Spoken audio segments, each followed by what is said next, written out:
This is what Shannon Woods' Christmas light display looks like on the outside. This is one of the sequences right here, and all this is effects. These green lines are timing marks. Inside, this is what it looks like on his computer screen, which controls 80,000 lights, turning them on and off in different colors to the beat of 25 songs. And the sequencing depends on how much you get into it. It takes about 30 to 36 hours per song. You might think that Woods has a lot of computer training, but you'd be surprised how he put together this display. Most of the stuff is done online. I mean, you can go look at the different programs and stuff. Some of the programs are free, some of them you have to buy, but a lot of YouTube videos. And a lot of hard work. It takes 13 full days to set up thousands of lights and string over 2 miles of cable in his front yard.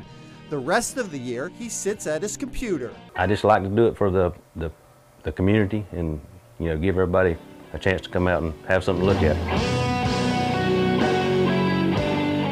Hundreds a year watch from their cars and listen to the music on their car radios. Well, we've been coming here every year. It's beautiful. Oh, I love it. Love it. I could sit here all night and watch it. I love that it's Christian themed. I just love the music, the lights. My kids love it.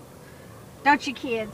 Yes, ma'am. And with all these lights on his house, you would think that Shannon's power bill would be through the roof, but he says it's only $75 for the month of December. John Lyon, WYFF News 4, Greenville County.